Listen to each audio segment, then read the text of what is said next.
क्या आप भी वाटर कलर का यूज़ करके इस तरह की ज्वेलरी पेंटिंग करना चाहते हो जो कि एकदम रियलिस्टिक लगे?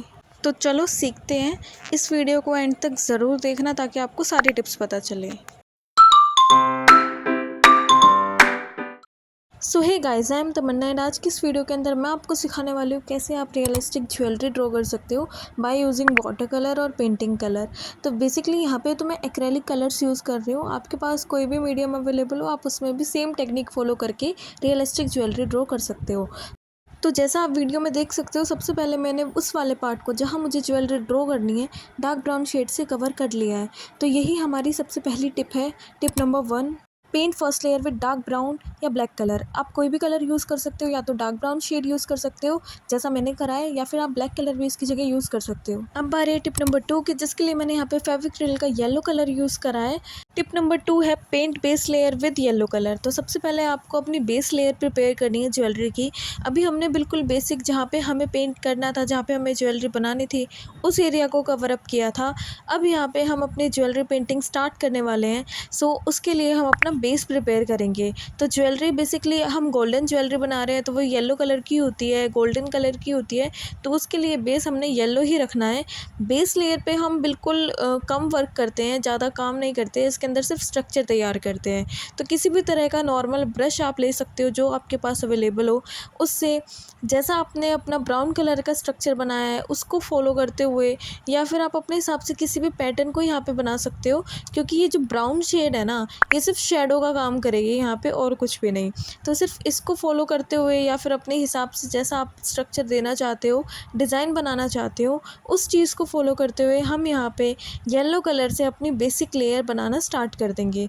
बड़े ही ध्यान से आपको ये लेयर करनी है, क्योंकि अगर आप अपनी ज्वेलरी सर्कुलर मोड में बना रहे हो, यानी मोती टाइप स्ट्रक्चर आप इसके अंदर देना चाहते हो, तो आपको अपने सर्कल्स को परफेक्टली बनाना है। अगर आप स्क्वायर शेप की ज्वेलरी बनाना चाहते हो तो आपको अपने स्क्वायर स्ट्रक्चर को बहुत आराम से बनाना है, पेशेंस के साथ। ये काम जल्दबाजी का बिल्कुल भी नहीं है, यहाँ पे आपको एकदम पेशेंस के साथ काम करना है।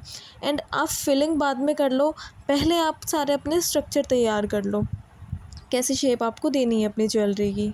रियलिस्टिक ज्वेलरी बनाने के लिए जो हमारी टिप नंबर 2 है, यानी येलो कलर से पेंट करना है, अपनी बेसिक लेयर को तैयार करना है, ये मोस्ट इम्पॉर्टेंट पार्ट होता है। क्योंकि अगर हमारी बेस लेयर अच्छे से नहीं बनेगी तो हम चाहे इसके अंदर कितना ही एक्स्ट्रा काम कर लें, कितनी ही हाईलाइटिंग कर लें, वो हमारी ज्वेलरी रियलिस्टिक बिल्कुल भी नहीं लगने वाली है।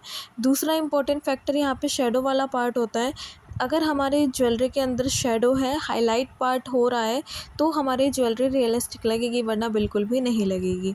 तो आपको इन दोनों काम पे इन दोनों फैक्टर्स पे बहुत अच्छे से ध्यान देना है। एंड इन दोनों फैक्टर्स को ध्यान में रखते हुए अपनी बेसिक लेयर तैयार करनी है। तो सबसे फर्स्ट लेयर में आपने देखा कि हमने शेडो वाला पार्ट ड्रॉ कर लिया था, उसके ऊपर अब हम हाईलाइट कर रहे हैं। तो वाटर कलर की यही टेक्निक्स होती हैं। आप लेयर बाय लेयर काम करोगे, लेयर टू लेयर काम करने से आपकी पेंटिंग एकदम रियलिस्टिक लगेगी और पैची भी बिल्कुल भी नहीं लगेगी। तो अब हमारी बेसिक लेयर पूरी कंप्लीट हो चुकी है। आप देख सकते हो कितने अच्छे से कलर का टेक्सचर आया है। अब बारी है टिप नंबर 3 की, add details on base layer. तो टिप नंबर 3 यही कहती है कि हमें बेसिक लेयर के अंदर डिटेल्स ऐड करनी है, जिसके लिए मैंने यहाँ पे ये वाला टूल यूज़ करा है। आप कोई नॉर्मल ब्रश भी यूज़ कर सकते हो। अगर आपके पास ये टूल अवेलेबल नहीं है, आप मैथ स्टिक भी यूज़ कर सकते हो। कोई भी चीज़ जो आपके पास अवेलेबल हो, ब्रश का पीछे वाला हिस्सा, कुछ भी यूज़ कर सकते हो, क्योंकि हम यहाँ पे छोटी छोटी बोल्स या छोटे छोटे डॉट्स टाइप स्ट्रक्चर हम यहाँ पे बनाने वाले हैं। तो उसके लिए आपके पास जो भी चीज़ अवेलेबल है आप उसको यूज़ करके बना सकते हो। जैसा कि मैंने आपको पहले भी कहा था कि पेंटिंग के अंदर, बेसिकली वाटर कलर पेंटिंग के अंदर हम लेयर बाय लेयर काम करते हैं। तो यहाँ पे हमारी 2 लेयर्स कंप्लीट हो चुकी हैं। फर्स्ट डार्क ब्राउन वाली, जिसके अंदर हम शेडो पार्ट एक तरह से क्रिएट कर रहे हैं। दूसरी हमारी बेसिक लेयर, जिसमें हमने येलो कलर की हेल्प से पूरा स्ट्रक्चर तैयार कर लिया।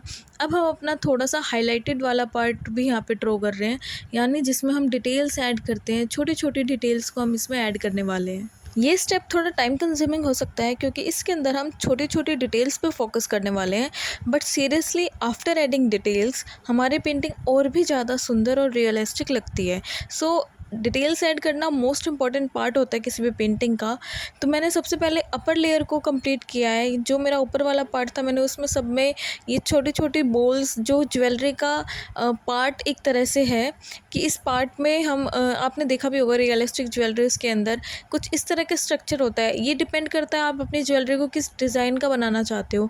अगर आप कोई और डिज़ाइन यूज़ कर रहे हो तो उसमें भी जो डिटेल्स होंगी उसको आप थर्ड स्टेप के अंदर ऐड करोगे। ये हमारी टिप नंबर 3 है जिसमें हम डिटेल्स ऐड करते हैं। तो आप भी डिटेल्स को थर्ड स्टेप में ही ऐड करोगे। सबसे पहले आपको अपना स्ट्रक्चर बनाना है, देन बेस लेयर कंप्लीट करनी है, देन आपको डिटेल्स को ऐड करना है।